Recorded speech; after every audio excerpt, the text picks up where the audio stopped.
Hey, welcome, welcome, welcome. We are on Tuesday, November 8th. Welcome to Marketing Made Easy. My name is Joey Ragona. You are who you are, and I appreciate you being here. So thank you for being here. I'm hoping that everything's going to work out as great as possible with the audio and the settings. Sometimes I mess that up. I don't have the right setting on the thing. So let me know if you're here. Just put a shout out into the comments area or give us a hashtag live or hashtag replay. That would be awesome. Let us know that you're here. Today's going to be an epic show, as always, because we're going to be talking about copy today. And I'm going to walk you through some of the behind the scenes stuff that I work with when it comes to copy. And hopefully, this is going to help you out. But first, I want to bring in my good friend, Scott Vogel. There he is, my man, my man. Let's do an audio check before you say anything epic first. So let's just Okay, say, good. Yeah. Last week I said something epic and then nobody heard it. So if whoever is listening, let us know if you can hear me, please. or if you can't hear, I'm sure they'll just see your mouth moving and say, "Hey, we can't hear Scott." So I think everything is really good. Dude, how's your day, man? My day was good. I had an epic chat with my dream client. We're writing some copy for a mini course. I was able to help another buddy recognize some copy he needs to write to get some low hanging fruit for something he needs to do. I did yoga today. So it's an amazing day. Thanks for asking. What about you? Yeah, same thing. Like Tuesdays are becoming the most. I shouldn't say busy, but the most filled day.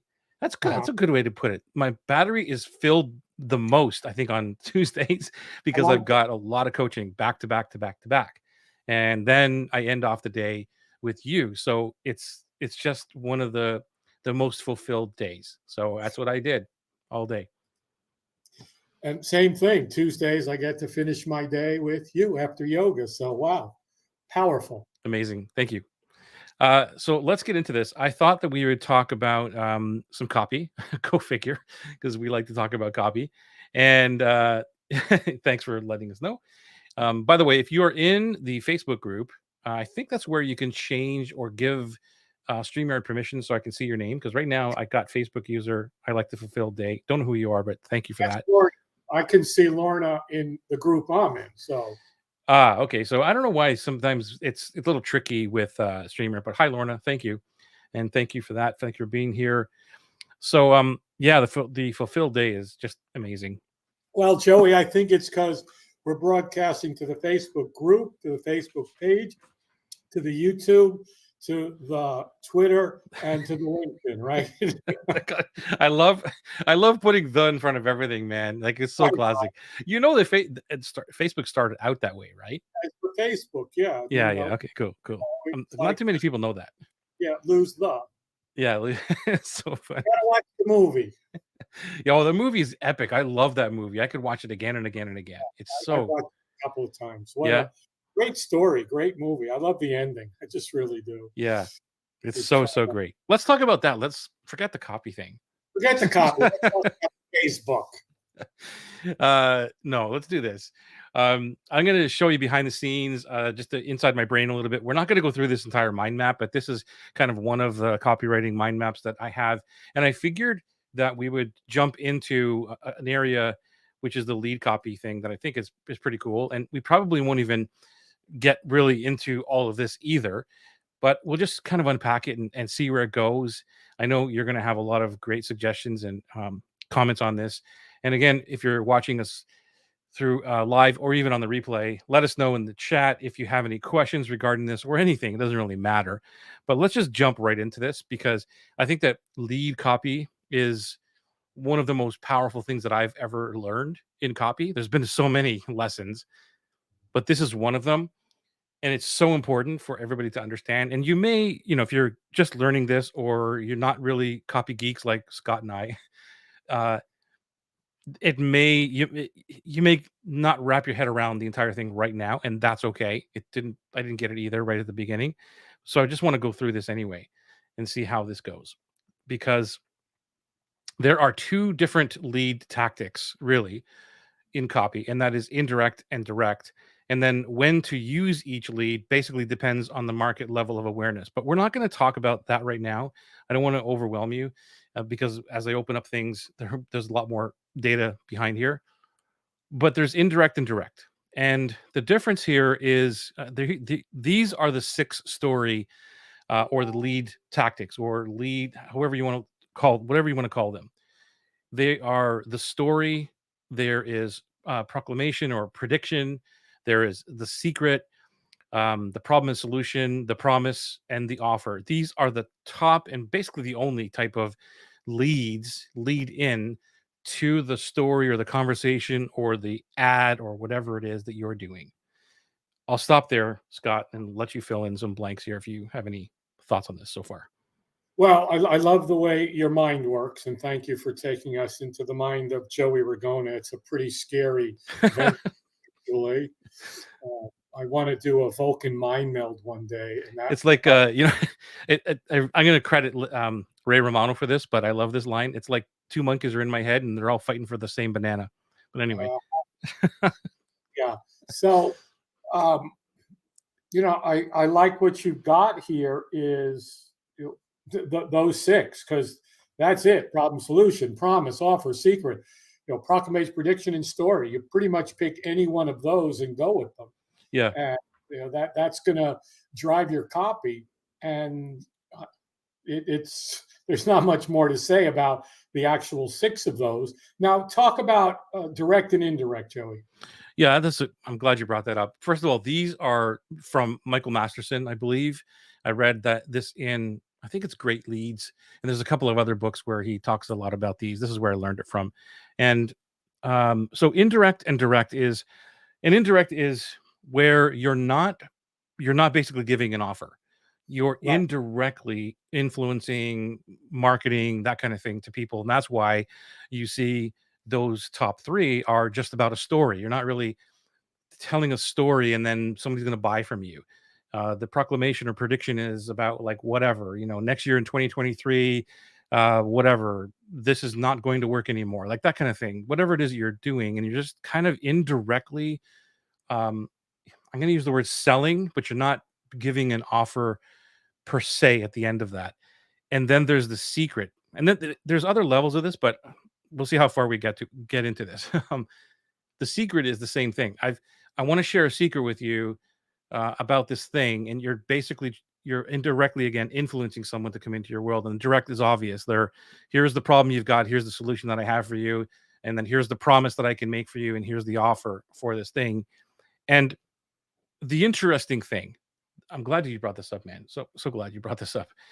The interesting thing is that most marketers, they start probably around three, maybe, but four for sure. Like they're just living in four, and there's nothing wrong with that.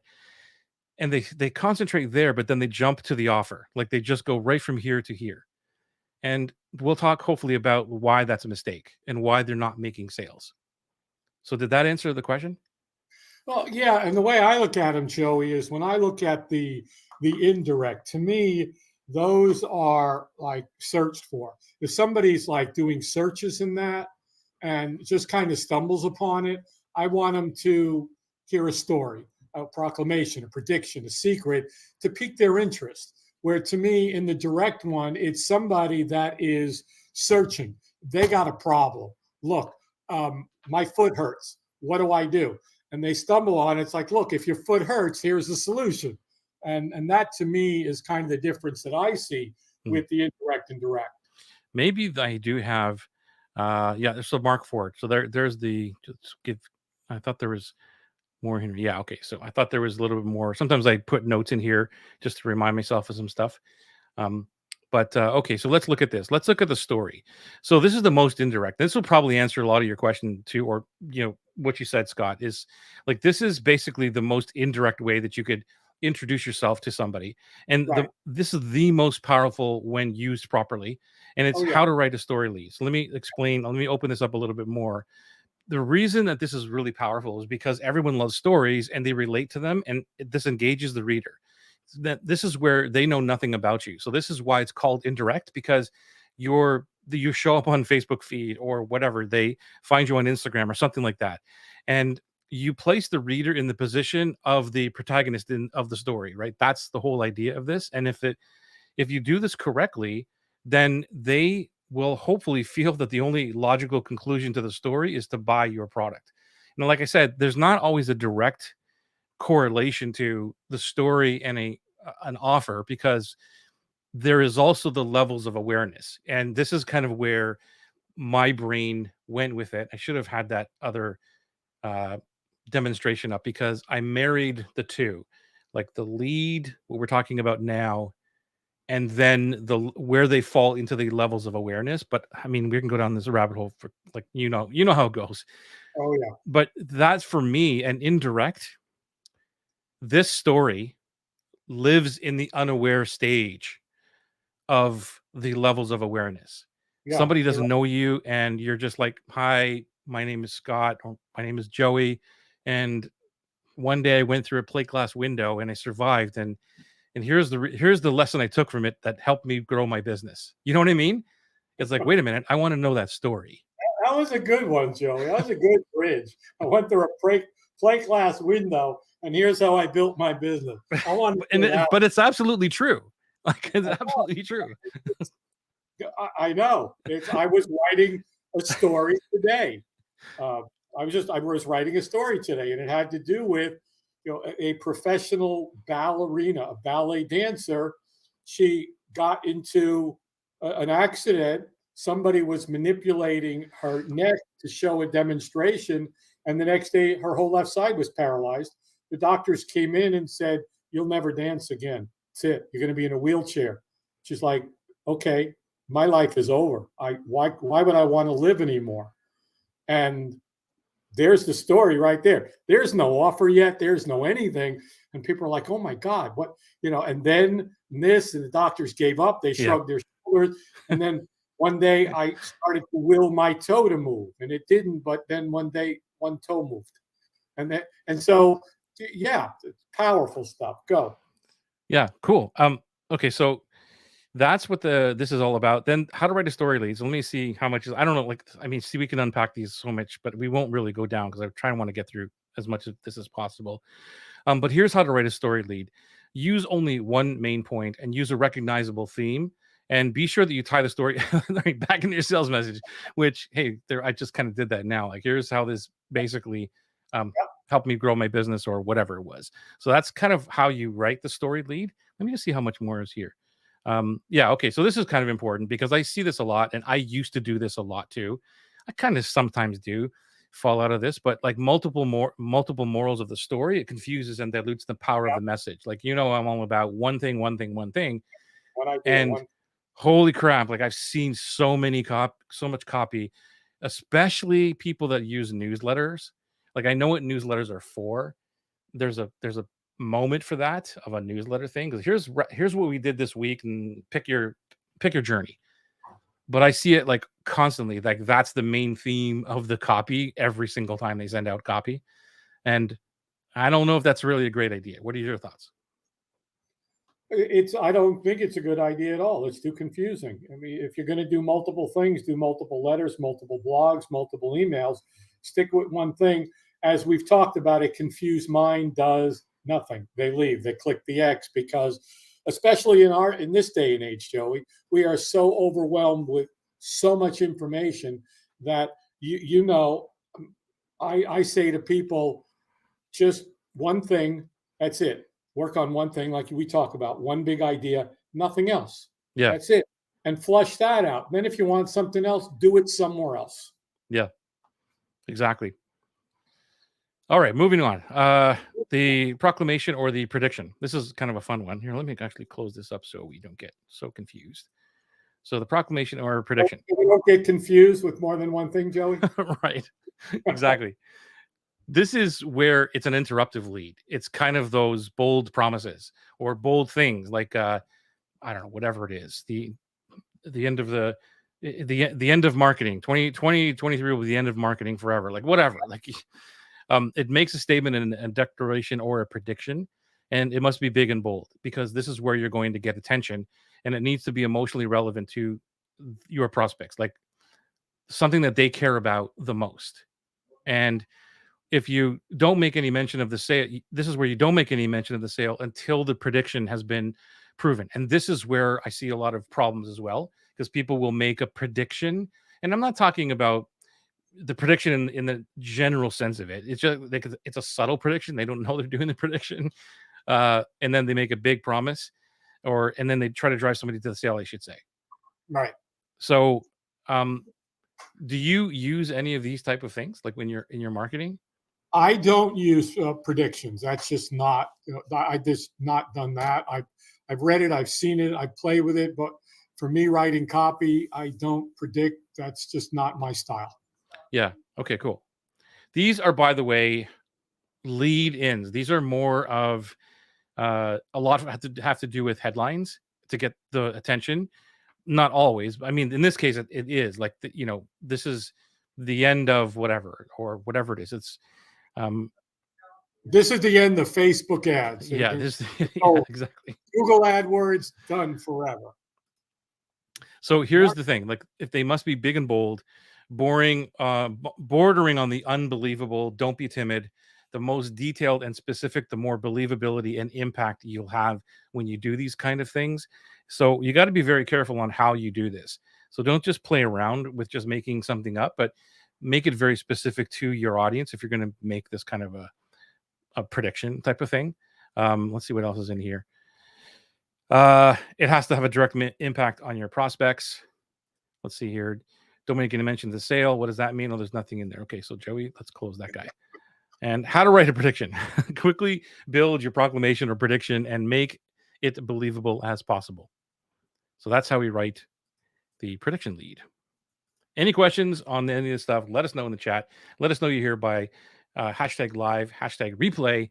And we are actually, I'm going to give you an invite to our Facebook group if you're not in the Facebook group, because we would love to have you there as part of our tribe. If you are heart-centered, making an impact, change maker in this world, this is where you want to join us.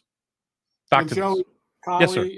Collie's joined us live. Petra's here. So just thought I'd mention that they're here with us. I don't know if you've seen them, but they're in the Facebook group that I'm in. Amazing. Good to have you guys. I see them here. Morella's here as well. Petra. Yep. But I don't see Lorna because she didn't show up for some reason. But I know you're here, Lorna. Good to see you. Okay. So we're talking about lead copy today, and there are 6 different lead copy formats that you could use based on Mark Ford or Michael Masterson, like I think is the same dude. And these are the ones here that we're talking about. So the next one we're doing is The Secret. This one is very, very powerful because it draws people in, because it's the secret to this, it's the secret to that. I think it's way overused, but there's still room for it. And it's always about, like, what is the biggest secret in your marketplace? Because this reveals some shocking news that the public doesn't really know about. The secret about this, whatever, the secret that about hot yoga that nobody knows. Yep. Drawing them in. This is about knowing something that someone else doesn't. I like to use this kind of stuff, not in a secret way, not in a way where I'm saying this is the secret, but I still use it. But I do like to talk about stuff that nobody knows. Like I was in this mastermind with these amazing people who are like 1,000 times smarter than me, and here's what they told me that nobody else really knows yet. Like, I Yep. love using that because, first of all, it's true, and I like sharing secrets. So there I am using the word secrets. Joey, let me jump in for a second. Yeah, go ahead, man. Secret, the word secret. What does secret really mean? Unknown access. I mean, to me, a secret is simply something somebody doesn't yet know. I mean, it doesn't have to be this humongous thing. Like you said, I was in a mastermind with people that paid $25,000 that are way smarter than me. And here's, the secrets that were revealed in Right. that. And it's not this big major secret, but nobody knows about it. Therefore, it's a secret. I just wanted to bring a little clarity to that. No, I'm glad you did, because you're absolutely right. That's kind of the where it is. It's sharing, especially if it's like, hopefully anybody who's listening to this, you're telling the truth, and it's not just made up stuff. But if you're sharing the truth about a secret, that's amazing, and you're serving your audience in that way. That's a huge way to serve your audience without looking markety, Yep. right? Yeah. And again, a secret is simply something you know that they don't yet know. So it's a secret to them. Right. All right. So, what secret do you write about? Let's look. A solution that you have, a system for solving a prospect's problem, which I do a lot. Here's what I figured out. Here's the superpower matrix. Here's the client DNA, blah, blah, blah. And something the market, exactly what you just said, something the market doesn't know about that puts the prospect ahead of the game. And this is, I think, for anyone watching this is the big one right here. That's a huge one, Joey. Yeah. So if you could move people ahead of the game by something you share with them, they will bond with you faster than ever. Yeah, especially I'm going to read that, especially if it puts them ahead of the game. If you're like, look, I got a secret that if you implement this, it's going to put you way ahead of the competition because they don't know about it and they're not going to find out about it for quite some time. I remember way back when I learned we were doing yellow page ads. That's how long ago it was, and I was studying. I don't remember who it was. It was Dan Kennedy or Gary Halbert or a combination of all of them. And the whole thing was everybody had their headline first. And so I was teaching the big secret was nobody cared. I mean, the logo, the name of the company first. And so it was like, look, I'm going to share this with you because nobody's doing it. And so they started doing it. And then, of course, 3, 4, 5, 6 months later, everybody was doing the same thing. They were putting their logo and their business name at the bottom, and they were starting with a headline. And so, but when it wasn't like this huge thing, but they just didn't know it. The market didn't know it yet. And it put them ahead of the competition for a while. So, yeah. Yeah, definitely. Okay, cool. So back to this. Let's see here. Close this guy up. Oops. That's a note I don't want to put in there. Let's open this up. So here's how to write the lead, which would be make sure the secret is one that they are interested in knowing about, not just something you think is cool, and then never reveal the secret in the lead. That is a big mistake I see too. yeah. Maybe there's an example here. Let's see here. Is there an example? No, there's no example. But I can't think of an example. Can you think of an example of revealing the secret in the lead? Closely guarded secret by Wall Street investors, shocks the investment world. I still would say that it's a good lead. That's not revealing the secret. Well, you said not to reveal the secret. Right. So can you give me an example of revealing the secret? Oh, okay. I was getting Wall Street investors reveal the secret of hedge funds that if you invest in petroleum, you're going to triple your profits.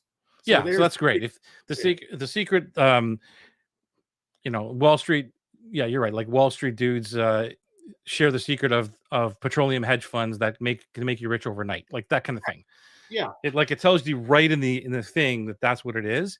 Yeah. And so you don't want that. You want to do what Scott did in the first place, which is like, don't tell me the secret in the lead. No, never. You want up to it. What's Lorna saying? Lorna? I teach that I can improve with more of my story to come out of my secret life, love. And so, I thought it was Lorna. That is Collie, correct?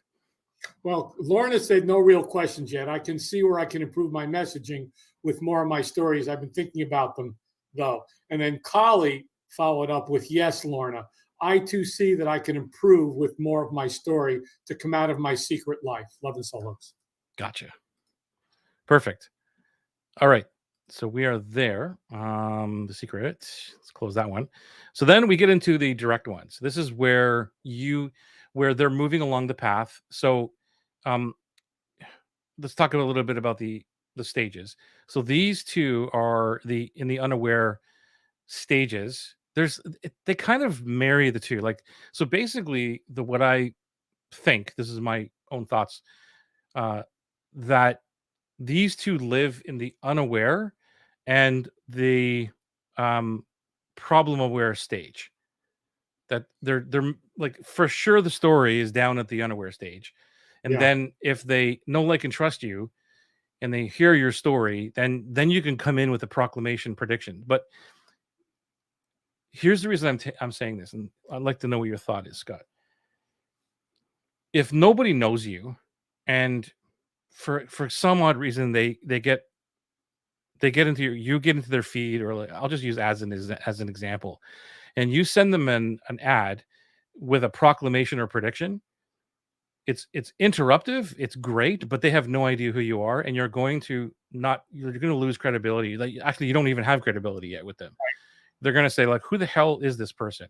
Right. Like, like the end of marketing for 2023. Like, what the hell are you talking about? Right. So that's where this gets really tricky. You have to understand not only the kind of lead to use, but also the person that you're speaking to and where they are on the level of awareness.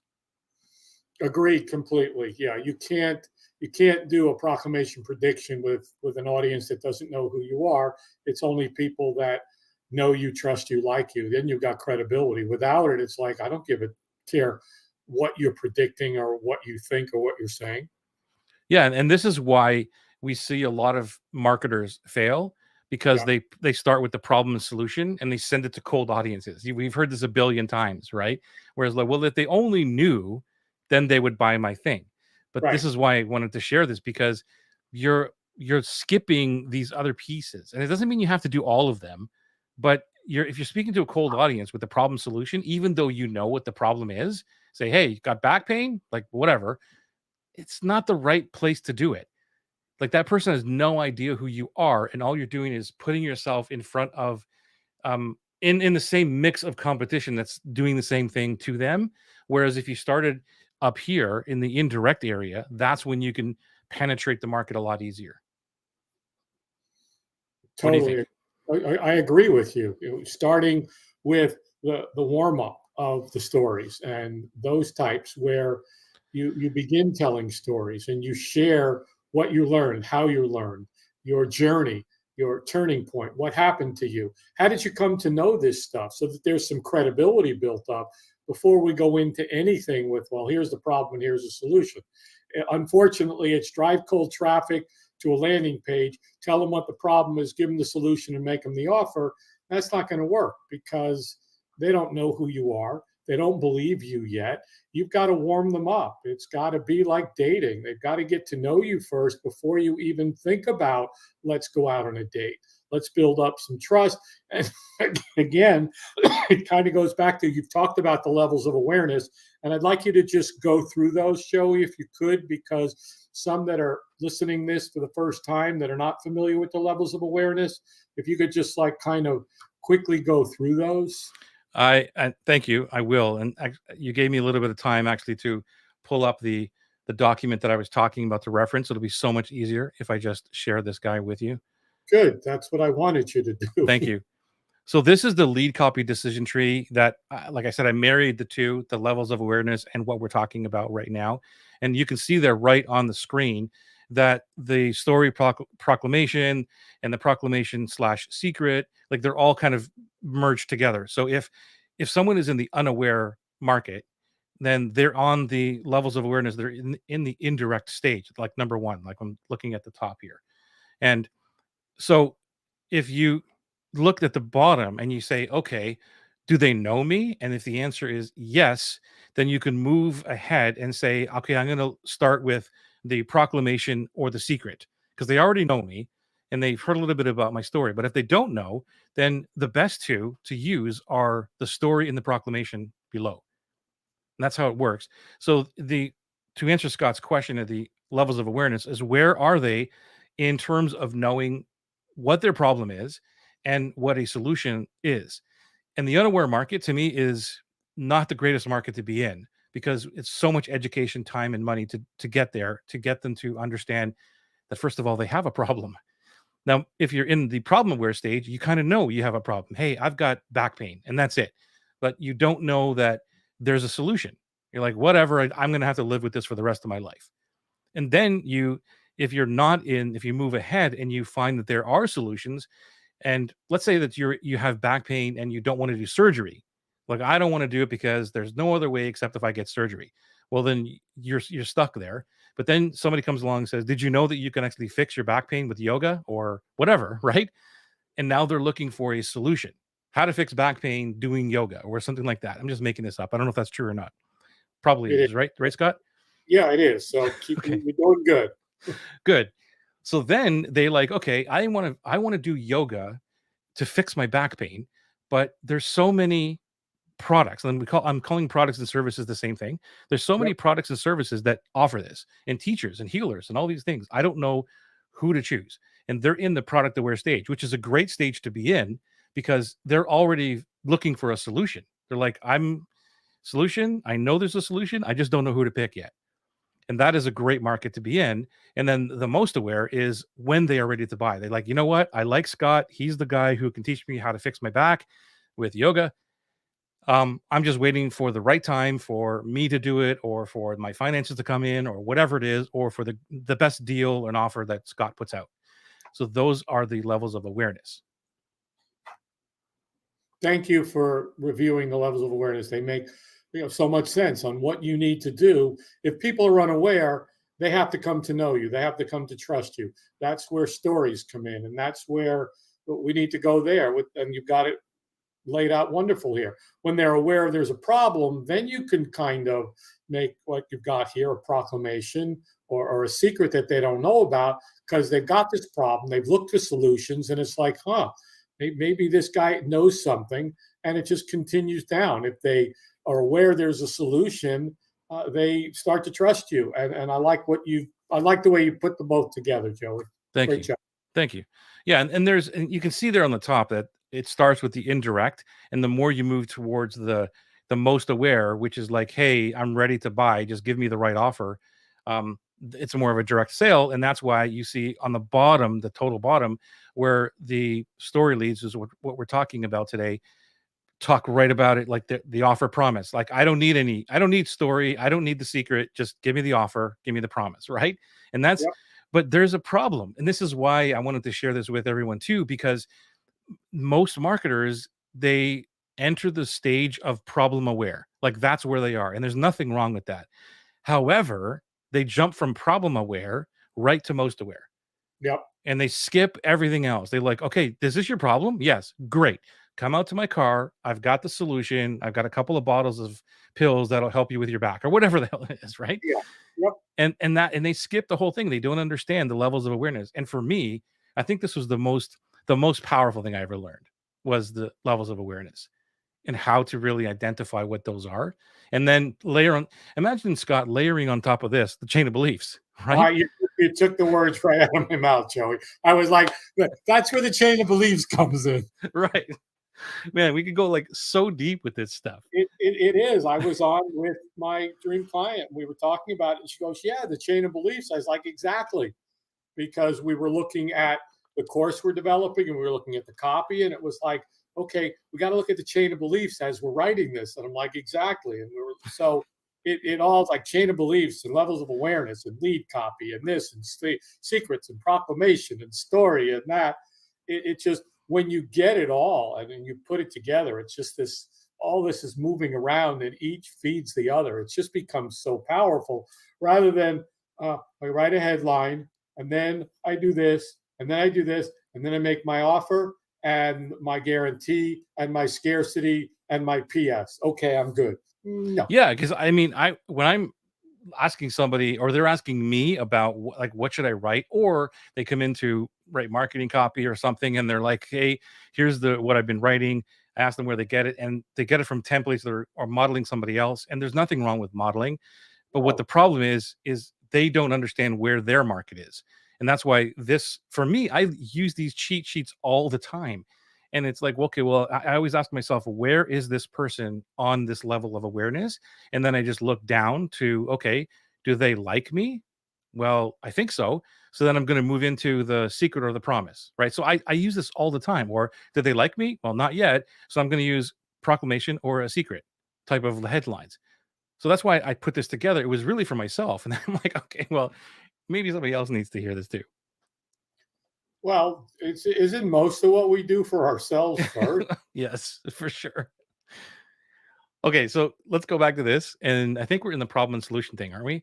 So we're moving into the direct area, and we'll jump back and forth between the two Wow, you got a lot for problem Yeah, solution. there's a lot here, bro. So I mean, so it's the problem solution. Like obviously this calls to the problem before anything else is like, hey, do you have back pain? Whatever. Then it offers a solution to the problem. And this is the kind of stuff you see on infomercials. I don't know Yep, about you, but I love watching infomercials, man. I'm like so addicted to infomercials. Because they got it down, even though some of it's like hilarious. yep. And I they're designed to push the hot buttons. That's what this is all about. Here's you got this problem, but you can see where this problem is in the problem lead. If somebody uses this and pushes all the hot buttons, and then jumps to here go buy this. Like there's no they forget about the promise, or they forget about um, the levels of awareness. Go back to this guy, right? They forget about like they're in number four. They're in the problem where exactly what I was saying. Yep, Right? So they're way down there, and they're writing this problem solution thing, and then they jump over to most aware. So I believe they need to go through the other, and even if it's fast, even if it's like, okay, here's the problem, here's the solution that you have, and here's other products, or here's how our product differs, or whatever it is. Like it can still be in the one conversation. It doesn't mean yep. this goes over days or weeks or whatever. No, again, it could be a sentence, it could be a bullet point, but you have to make sure you get through it, because if you jump, then you leave a piece out. It's kind of like in the chain of beliefs again. It's kind of like going from, okay, so I understand that you believe this now, so get my product. It's like, you got to Yeah, have the you're nut you, you believe this, but you should believe this. And so here's how you believe it. Go buy my product. to buy my product, you'll believe it. No, Oh man, it's hilarious. Okay, so let's go back to this one. And this is like I said, it's very important. This is very important part of it. This is well, you let them know you feel their pain even better than they do. And this is, I love to go back to Wyatt Woodsmall because that's where I learned it from. That if we can explain the problem better than they can, then yeah, they automatically and unconsciously know that we have the solution. I just love that. And I've never forgotten that. And I'm always looking for ways to get inside their head deeper than anybody, like yeah, deep. So that's what this is all about. And as soon as you can understand the problem, hey, do you have back pain? But blah blah blah. And does the back pain whatever? Does it shoot down the bottom of the back of your leg, and your heel hurts as well, and whatever. And you're explaining this like, yeah, that's exactly the thing. And so they're going yeah. to believe you a lot more. Yeah, and that goes back to listening to your prospects, your clients, your dream clients, and what they're saying and how they're saying it. So you can fit into it. And again, like you said, I remember when I went through a plate glass window, Yeah. and I was like, hey, I went through a plate glass window too. Yeah. I think this is a really important piece too, and I've been so guilty of this, where you spend too much time harping on the problem, Yeah, and so it's like you're sticking the knife in, but then you don't take it out. You're actually twisting. You're making it worse, and they don't want to hear about it anymore. So there's an art to it, right? And you know this because I don't know if you write a lot of problem copy or not, but yeah. I like to spend maybe 2 or 3 sentences at most yeah, on that. It's like, look, if you're struggling with this, if this is happening, if this is happening, it's okay. Now let's go. I don't spend paragraphs yeah, really, you know, making it. I know that I remember once Perry Belcher in one of his program was like, you either go totally one way or the other, and if you're going to go to the pain and back the ambulance up to the door, and that's it. He's a little too far out there. I've never heard that one before. That's kind of Yeah, cool. Back to you. back the ambulance up to the door. Yep, Wow, that's kind of cool. that was a good one. Yeah. I don't know. I like using the problem thing, and then like you, I don't harp on it. Yeah, But then I bring it back. Like I'll talk about it again a little further down in the copy. I'm just yeah, thinking of a sales letter or something like that. yeah, So yeah, I'll bring it back and remind them, remember, you don't want this. Like, so I've already told you what the solution is, and we don't want you to be here. yeah, So they don't. So they are reminded of, like, holy crap, I could have this life or the dream Right. island or the oasis, but I'm Right. still stuck over here in this crisis and I got to get out of it. Just you're right. You touch on it later on in the sales copy, but Yeah, and here the thing as well is the prospect knows the sale is coming because that's where they're at. You're talking about a problem. They're like, okay, here we go. There's going to be some kind of sale, and but when they and their problems are put in front, it helps them transition to the sale. So this is I want to explain this a little bit um, from my perspective, and I don't know what you think, Scott, but this is more of where the copy is about the product and the person. Like here's do you have this problem? I'm gonna use back pain. Do you have this back pain problem?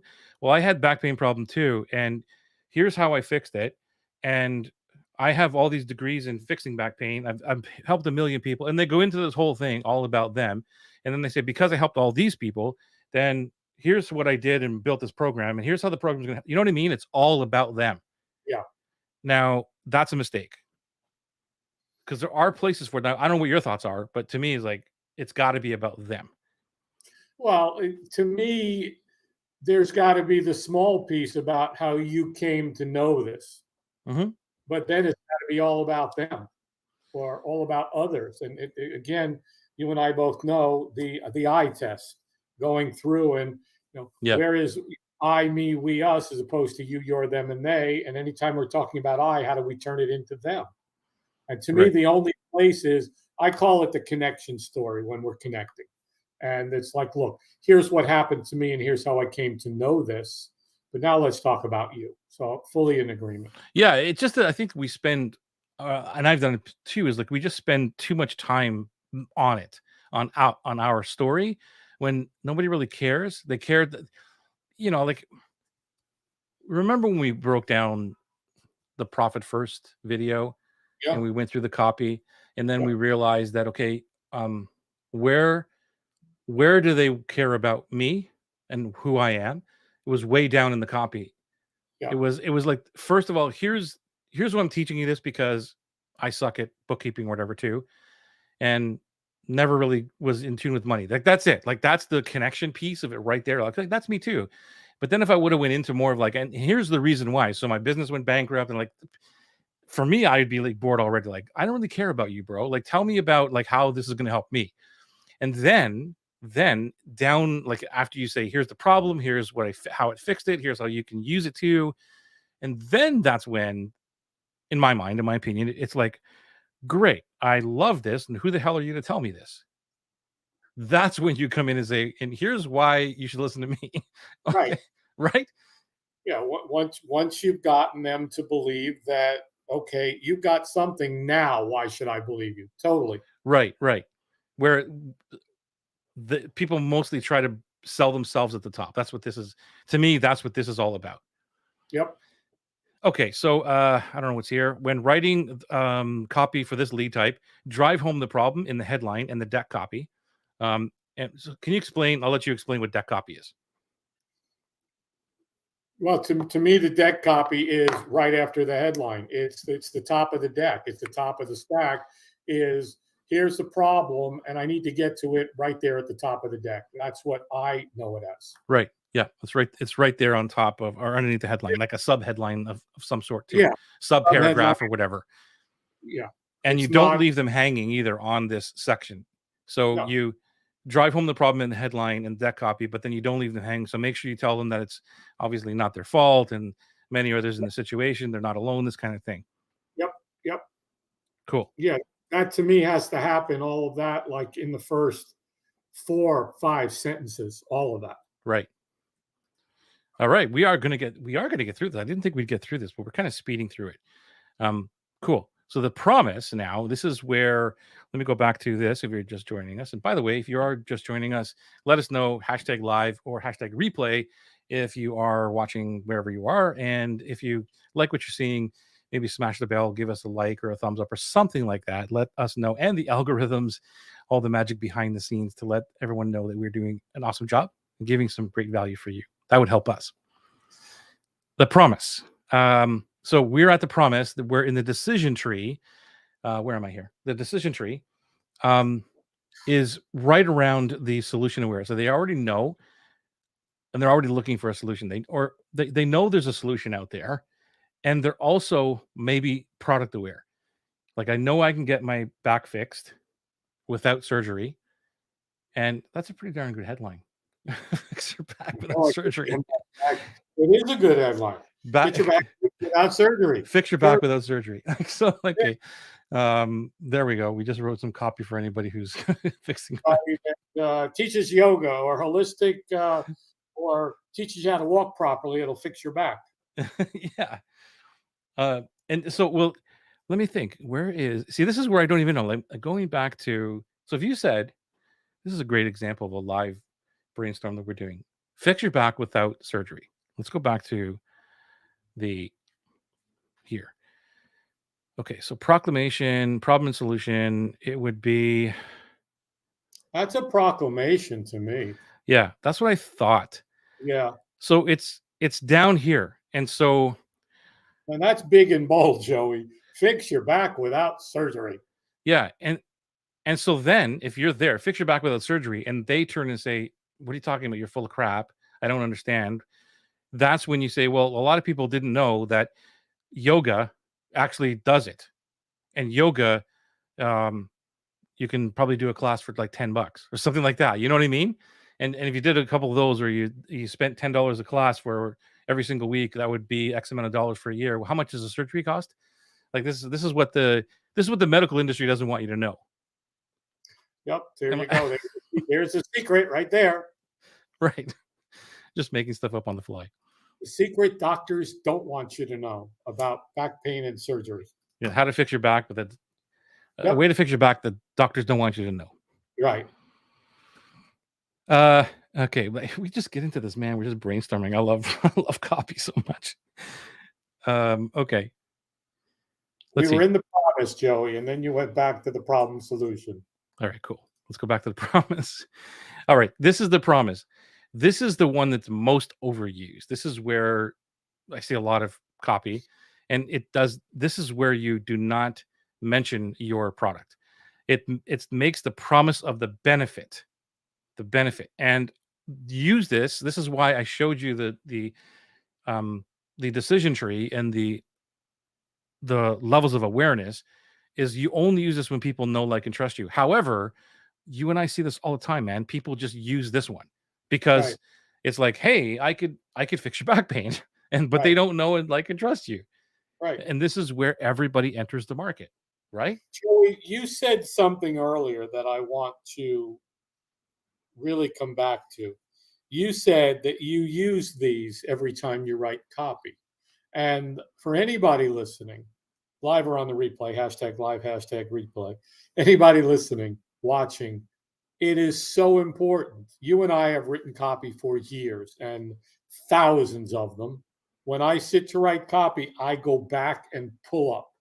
I don't go, "Oh, okay, I could just write it." And I go and I pull up my templates.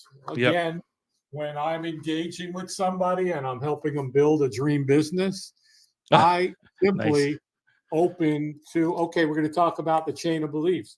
I'm going to talk about the gift. Or I'm going to talk about the connector. And I just go in here and say, okay, we need to talk about this. And I take it out. Let's talk about your superpower.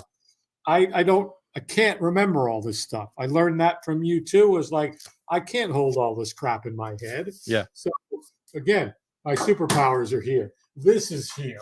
My swipes are here. Everything is within reach. So when I need it, today I was playing with this little, tool. Nice. Nice. And I got word hippos open here, and I've got the other super thesaurus right there. And it's really important that you've got all your tools with you that when you're writing copy, because you can't just say, okay, I've written a bunch of copy. Now I'm just going to throw this thing out. I've been working on a piece of copy now for 12 hours now. And I know I've got at least another 8-10 hours before I'll be happy with it. Mm-hmm. And I keep going back to, hold on, I need to look at the chain of beliefs in this. Hold on, I need to look at this. Hold on, I need to look at this.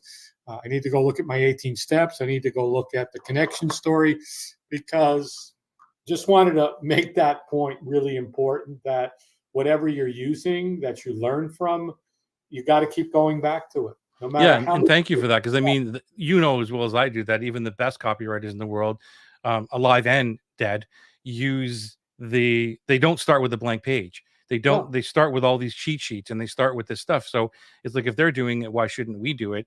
And to me, this is the first thing that I go to, is the lead decision copy tree, and say like, okay, who am I speaking to? Like, or where are they on the chain of beliefs? I'm not sure chain of beliefs on the levels of awareness. And and then it's like, I focus in on, okay, what's the copy going to look like? So let's just say it's the solution aware, and I'm going to choose that did they trust me yet? Well, no. Okay, that I'm going to use the secret and the promise. So I choose one of those, and then I go into the a lot of data or knowledge stuff that I have only on that. Okay, let me go into, how do you write a great secret thingy? Like, so I'm not looking through any other section. Right? It's like, it's what Rich Sheffrin said many years ago, which is like the it just escaped me. Uh Knowledge. What was the thing? Just in time. That's it. Just in time learning. That's it. So for me, it's just in time knowledge. Okay, so I don't need anything else at that moment about stories, how to write stories, how to write the best promise, right? Or how to make the best solution, the problem solution thingy. I'm only looking for, in this case, the secret. That's how do I write a really great secret? So there's copy books and all kinds of stuff that just talk about that, or sections of it that I'll just look at to remind me, how do I write this thing? And get rid of the distractions. yeah. Cool. Just so you know, I took a picture of the lead copy decision tree because, and I tried to print it out, but it didn't print it. And I was just using that as an example. But it's saved on my desktop now, and I'll put it somewhere else. And because I have the levels of awareness, of course, but I didn't have it put this way. And next time I go look at it, I go, wait a second, let me go look at that. And I have it. It's right there. It's in my swipe folder now, so that I can use it to maybe come up with an idea that's not in the copy that'll help me do it. It's like this video here, this one, not that they're all not good, but I mean, this one's pretty incredible. Thank you, man. Thank you. Appreciate it. All right. Let's try to finish this up. Okay, so we're in the oops, wrong one. We're in the promise. And where was I? So you don't mention the product. It makes a promise of a benefit. And then again, only to people that know, like, and trust you. Now, this is overused because it can repel people and they're skeptical. I've seen this is why you don't overuse it, because you see almost every ad out there is a big promise. So that's why it doesn't work, because it just repels people, because they've seen the same thing over and over again, or not even the same thing over and over again, but they don't know you, and Right. there's no reason to trust you. And but that's why I keep going back and forth between them, but they're so important, because people are in the problem aware, the solution aware, and they're making this, or they're coming into the solution aware, and they're not ready for the promise yet. So if you're between there, like the problem and the solution, there's no area for you to give a promise yet. You should be in the proclamation or the secret. That's it. So any thoughts on that, Scott? Like, what do you think about that? Well, as you were talking about it, I'm realizing that we need to get them to know, like, and trust us in our process, and that doesn't happen by making an offer. You know that I'm real big with landing pages, and I'm really big with not wanting to get an opt-in first. That I want to provide Yeah. some value first, like we talk about, build your tribe, serve not sell, and on their timeline. And to me, it's what today I was talking. I looked at somebody's page and I was like, you want them to opt in, and that you're not giving them anything. What is the biggest thing that would help them get a transformation in under 3 minutes? And he's like, well, if I did this, I was like, great. What he goes, he gave me three things. I said, okay, give him the one. And like you taught, you teach. Okay, you like this one? Now, if you want, I got this other one. Give me your name and email. And then, oh, by the way, there's a third one. check your email. You're going to love it. Now, what you've done is you've given them three things of value. You've given them a transformation. You've given them a benefit. They've interacted with you. Your sender reputation goes up. The ESPs like you. Everything. Your deliverability is up. Instead of, well, I got 7,000 people on my list. How many open them? 20%. Mm-hmm. I get rid of the other stuff by doing this. And then the people that come in, one of the members in the Heart Centered group, I was talking to her about cleaning her list, and I was like, she's like, I got all these people. Then she goes, I got 11. I was like, congratulations, you got Right. 11 that are opening your stuff, and now you got 100% open rate. Then she goes, the other day I got 2 more people came in, and then the other day I got 1 and reached out and wanted to have a call with me, and I was like, so there you go. It proves everything we talk about is why go out and try and get a list of 10,000 people when nobody's going to listen and throttle them when you have 13 people, and if one of them reaches out, and then it just builds from there. Yeah, definitely. Okay, so let's move to this one. Where was I? Makes a promise of the benefit. We talk about that. Okay, so this is where actually there was a comment before. Who was that? I don't know who that is. Challenge I've been having is how to tell my story without making the copy all about me. Oh, okay. This is probably Lorna. That is the point of that, Lorna, is again, this is why we're showing you this. It depends on where they are. And by the way, this is important. Thank you for bringing this up, Lorna, because I think this is really important. Just because somebody is on the solution aware stage or the product aware stage does not mean you cannot use the ones before that, the story, proclamations, all that stuff. It's not a one and done. Like if they're in the product aware, everything before that can be used. That's the beauty of it. What happens is most people use the stuff ahead of that. Wherever they are, they're using the ahead stuff, and that's where it messes up. So in your case, Lorna, the story is going to matter, and it has to be about you. And it just depends on what you're trying to achieve. Right, Scott? Yeah, totally. It has to be about her, but she can't stay there for too long. No. It's got to be. They got to know how you came to be. There has to be that story. I fell through a plate glass window, and then I was able to learn how to market because of this. Okay, now I get it. They have to come to know you through your story, but it's got to be quick. Like I told you today, Yeah. I was a professional dancer, and then one day I had a thing, and the doctor said I'm never going to walk again. And what did I do? And this, and I realized, hey, wait, I know how to heal myself and that. And it's one paragraph. That's it. Then it moves out of it. Somebody else had this situation. We went into somebody else, and how the knowledge from there helped them. And then it was all about everybody else. So I believe you have to tell your story, and there has to be that I when you introduce yourself, especially to people that don't know who you are yet. Once people know who you are, it doesn't make a damn bit of difference what you say or do. They're going to follow you.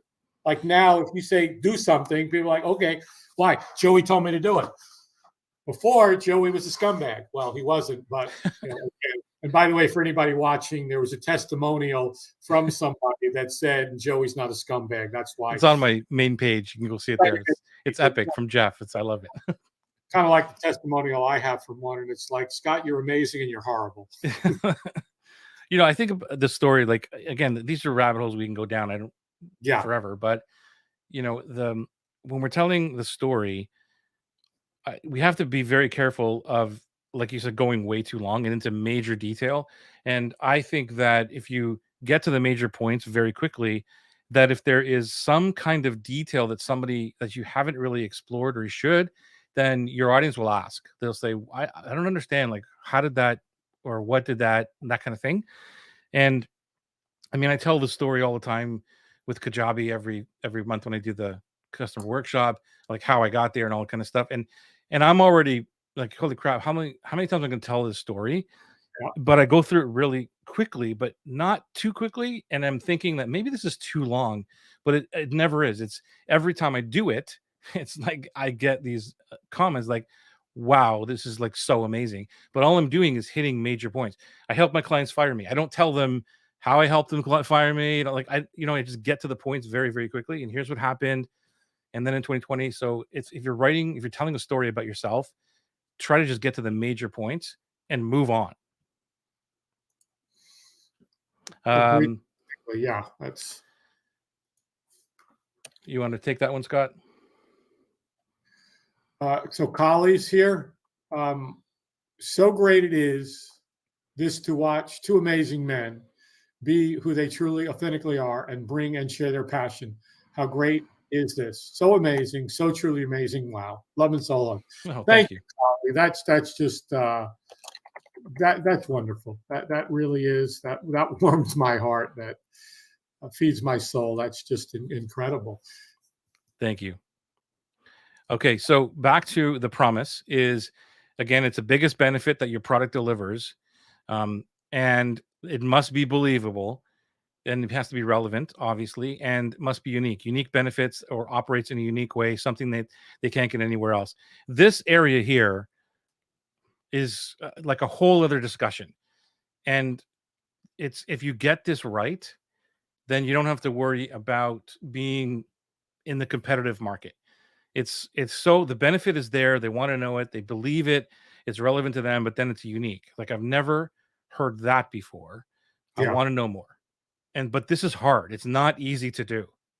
Well, you're right, Joey. And too many times I see, are you frustrated? Are you struggling with, this instead of being so unique in whatever it is, and especially with the benefit. So you'll feel better. So you'll be more alive. No, it's got to be like, so when you get out of bed in the morning and stand up, your back feels amazing. And there's absolutely no pain. When you bend over to tie your shoes, you can actually do it. And that's it. You'll feel better. So that's I think where, that this is where the big idea comes in, Scott. yeah, Okay, yeah, so the big idea is what is the big idea? And so I'll give you an example because I know this is from my own stuff, and I worked a lot on the big idea for writing copy. And so my headline might be you can write copy in a matter of a week if you just know how to do it with dynamic assembly. yeah. That's the thing. Or there's probably a better promise of that, but like write copy in a week without being a copywriter using dynamic assembly. And Right. that's the big idea is a dynamic assembly. It's nothing else. And people, what is dynamic assembly? What is that? So it doesn't say you're going to write faster copy, better copy, compelling copy, conversion copy. And even if that was in there, it's still, well, that's what everybody says. So Right. that's where we have to be very clear on, well, what is the big idea? Yeah, Well, it's dynamic assembly and it's basically Lego copy. That's what you're doing. yeah, yeah. Because it's like, well, what's dynamic assembly? I've got to read more to find out what this thing out because I've never heard that before. Right. And that's why it's tricky. So it's not easy for everybody. Oh, it's not. It's not. I've been I've been playing with my headline for 2 weeks, and I'm not even close. Takes Yeah. time. The big idea, like I worked so much on the big idea. I went through Agora's copywriting program, and like that's all they focus on really is what is the big idea. They spend if somebody had a month to write copy, they spend 3 weeks on the big idea. Yeah. That's it. And we're not talking, and I'm just talking about dynamic assembly. So Right. they write the copy in like a week, and then it's like, okay, what's the big idea in here? Yeah. And that's going to be in the headline. And that's why Agora is like amazing for copy. And that's where I learned all about the big idea. But I got to tell you, like, I don't spend a lot of time in that area, like for every single thing that I'm doing, because I don't want to scare everybody. Because I mean, it's not easy. We're talking about sales letters and like a big thing. That if you're, and again, here's let's go back to focusing on one thing for until we get to $1 million, right? Yeah. So if Yeah. you're selling whatever Atlas, you're selling your program, whatever, and you're constantly looking at tweaking the copy or the headlines or the promise. Now you can spend all of this time trying to get the big idea right, because right, it's going to take you a year or two or three, whatever. Yeah. I mean, the first time you write the copy, you're guessing. And yeah, you're using, but like you and I did for the last couple of years. Every time we looked at the next version of Atlas, it was like we'd sit for hours and play with it. You'd say, "Hey, I just found this that somebody said," Yeah. and you weave it in, and then you'd weave it in, and then people would go, "No, this, yeah," and then we change it, and that to me is so huge. Is write it as best you can, get it out there, and then just keep. Again, it's not like, okay, I got to write it now. I'm going to launch something next week, and I'm 20 sales letters down the road now, and the first one I don't even know about anymore. But it's the same one that you keep focusing on, so that like the one I'm writing now is going to be around for a long time. Yeah. And I know that this version is just, by the time I finished, I'll have probably 20 hours in it. And that's just the beginning, to then put it out to get the feedback and see what's it doing and go, holy crap, I got to fix that. I got to do that. And I haven't even done the copy test yet because I'm not even close to it. Then you put it out, and yeah, you spend the next year, 2 years, 3 years, and even then it just keeps evolving, because what you're doing evolves as long as you're focusing on the one big idea, the one dream client, the dream business, the dream life, and the dream program. There Right you go. on. Right on.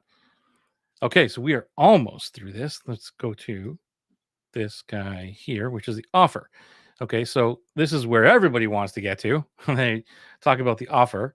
Let me close that one up. So this is really the most direct lead. This is what everybody wants to get to. Is like, hey, I've interrupted this person, right? I put the ad out. They've stopped. They've clicked it, and they've opted in. Boom! Here's my offer. So they get to this, and that's not the right way to do that. And this is where the prospect is in full attentional mode to buy. That's why, going back to this guy, which Yep. is they're in the most aware stage, or then they're in the product aware slash middle most aware thingy. They're just ready to buy. And Yeah. this is great for somebody if they, again, if you look at that decision chart, they have already bought from you. That's where they are. Have they bought from you? No. Then the problem and solution is the way to go there. If they have bought from you, it's pretty easy. So when I go back to anyone on my list who's bought Atlas, then I'll say, hey, listen, I'm doing a workshop on writing copy to your dream clients. Would you like to join me?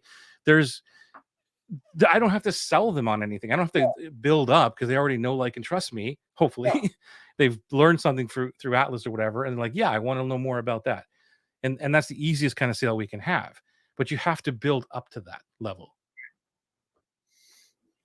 Exactly. I'm total agreement. Nothing more on that. That's pretty straightforward and clear. Cool. This is where they're looking for the solution. The lead focuses on the prospect focuses the prospect on the purchase. This is where we can talk all about the product. This is what this is going to do for you, because I know the problem you have, which is why we go back to the lead decision chart there. But it's you can, like I said, go backwards and say, here, I've got this offer to fix these other problems that we have already established. And then it states what's for sale, obviously, what the deal is, everything, just everything that everybody wants is in this offer stage. Now, how to write this? Well, it's pretty simple. You talk about the offer, and then you make it irresistible. Focus on the most compelling part of the offer. That would be the premium, the discount, something's for free. Make sure you highlight all the best parts. Joey, I want to go to make it irresistible here, Yeah. and just caution people, because you and I have seen it. Get my life's work worth $97 million for 17 cents. Yeah. That's just, it's like, look, the program is a $5,000 program, and the alpha, the beta, whatever, this version, the reason why I'm pricing it at this price right now is XYZ. And it's got to be believable. We've seen too many stacks where it's like, I charged my clients $25,000 for this that you're going to get. And 27 people showed up and paid me $50,000, and you're going to get this. And so I'm giving you $287,000 of this for 3 payments of $97. It's just, to me, that's just like so throttling. Yeah, it's first of all, it's overused. It's unbelievable too. And Yeah, and even if it is believable, the what I believe is that, especially, I'm just going to talk about dream clients. right. the decision, their decision is not based on money. Mm-mm. It's the last thing that they check off the list. Is this a good trade of my money Right. to buy this? Okay. So so that's why I'm never like, for me, making that irresistible offer is not necessarily about the money, Right. about the discount or how much crap they get. It's like, how do I make this irresistible? And you know that in Yeah. Atlas, the one of the ways that I make it irresistible is pay me once and never pay me again, and continue to come back Yeah. until you absolutely get 5 times your investment on this, and I will walk you through it, hand holding your hand. I will never Right. leave your side. To me, that's an irresistible offer. And not only that, it's like, well, I'll teach you the thing, and if you don't think that this is worth it, I'll give you back every penny without having to go through any loops or sending me all this other kind of stuff and proving that you did it and sending me your left arm and black, all that stuff. I wrote that today. It's like, for any reason you don't feel that this is going to do exactly what I said it's going to do for you, then let me know. Send me an email, give you your money back, no questions asked. Because if you don't get it, then I don't deserve your money. Yeah, That's it. And that's right. so uh, with dream clients, it's, da da da da da. And oh, by the way, here's how much it is. That is the last thing. Oh, by the way, Yeah. here's how much it is. And if you gotten to that point, you don't have the money, then you're not going to buy it anyway. So Yeah, this it's is, it's like money is to me the last decision point, and if people are making decisions based on that, I'm not saying we don't want a good deal. Everybody wants a good deal. I get it. yeah, But at the same time, it's if that's the major decision, if that's number one on the list, you're probably speaking to the wrong audience. right. But and again, Joey, it's let's go back to what we've been playing with back pain. If Yeah. somebody, horrific back pain, they've tried everything, and it's like, look, I can guarantee that I can solve your back pain problem. And they've spent money on doctors and chiropractors and this, and surgery is going to cost $25,000, and your solution is whatever it is. It's not really an issue. If we go into the sales thing, and it's like, look, you can definitely make 5 times your investment of whatever, $4,000 or $5,000, and this, and it's like, okay, that makes sense. It's got to make sense, and everything has to come down in the copy to when you do present the irresistible offer that it is irresistible. It's like, holy crap, I can really get all this for this, and then I can justify it. It's like, I'll spend a lot of money for something, but if something's $5 and it's a piece of crap, I'm pissed off that I wasted $5. Yeah. Yeah. So It's mainly about like, what's the guarantee? That's the way I like to use the irresistible yeah, offer instead of, and I'm not saying never use bonuses or whatever. I'll throw something like that in, but it's not really about like the discounting or the money. Like, how I do things. That's like, there's other things in the future, but it's what is the irresistible piece of this that matters to most people. To me, my audience, the most thing, I say it's probably in the top three, would be that they are left alone. Like, they buy something, and then the person who sold it to them yeah, leaves them on their own.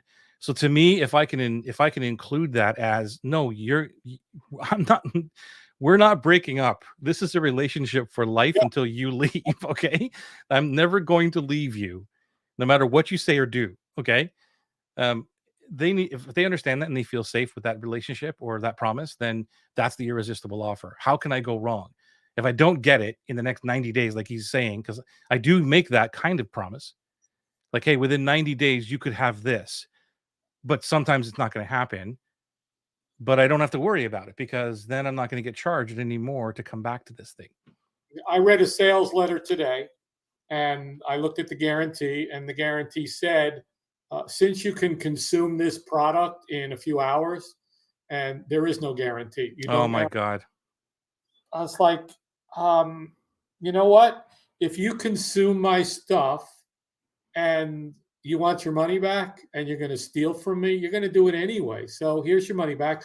You're not going to buy from me in the future. You're going to continue to do that. The only time I didn't do refunds was with my digital products. Like if I sold you 500 images created or scenes or templates that I couldn't, once you got them, you own them. It's not like if you told me they didn't work or there was a problem with it, I'll fix it or give you your money back. But you looked at everything. Is that's the only time? But anytime it's a program or coaching or anything, if you're not happy for any reason, you have your money back. That's it. Yeah, everybody has their own opinion on it. This is uh, I think we've talked about it before, but guarantees to me, you know how I feel about them, and it's like Yeah. you stand behind your whatever you do 1000% more than anybody will. And it's a hard lesson for us, or maybe the hardest pill to swallow, that anything that goes wrong in our business is our fault, no matter what it is. Yeah. Even if I was putting out my product, or like Atlas, let's say, and people buy it and they're like refunding it, then that's not their No, problem. It's that's it's my what's wrong with this? Like, something's up here. I think, yeah. So that refund piece is me gambling and proving that this is worth what I say it's worth to me. And Joey, from a pure sales perspective, if we looked at numbers, when you have a guarantee, your your sales increase Oh because God, yeah. it takes away the biggest thing I learned years ago was it takes away their risk of losing status. Because if I had to go to somebody, anybody, whether it's you, hey Joey, I bought this program for $500. It was a piece of crap. You stupid idiot. I have to go to my partner and say, I just spent $1,000. This thing sucks. That's losing risk and status. You go friends or colleagues or that.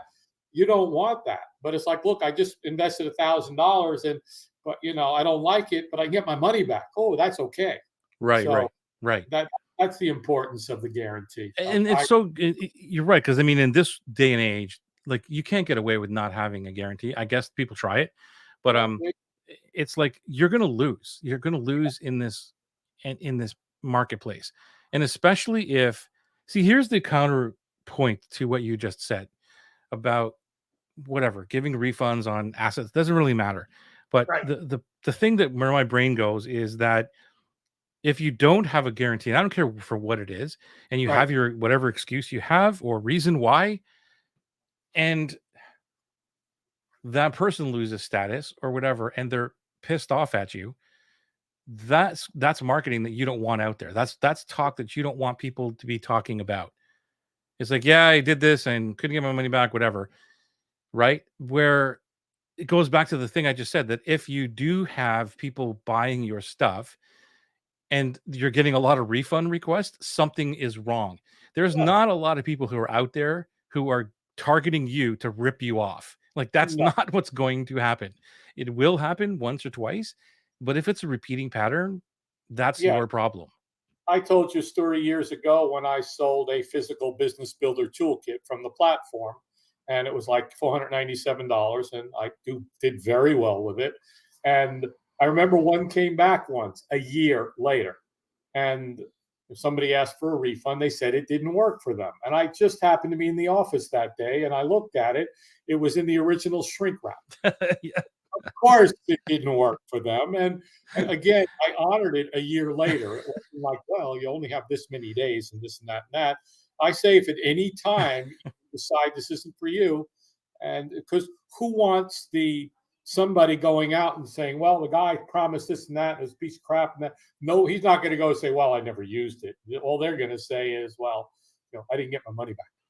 Yeah, but it's even where you have, and that's so epic of you to do that. Like, obviously, I would have been sarcastic to say thank you for re-shrink wrapping this for me. It's amazing, so I can resell this. But anyway, I would say, uh, but no, I mean, even if you like exercise your right, I've seen this so many times, right? And this is just my opinionated experience on this. It's like, I need this, and you say, nope, sorry, it's the 14 days, and I said, there's no refund or whatever, and or you haven't proven to me you've done the work, so I'm not going to give you the refund. Like, and you're stand behind your little document of this is what you agreed on. You clicked the button, okay, and if it's one person, that still might get you negative press.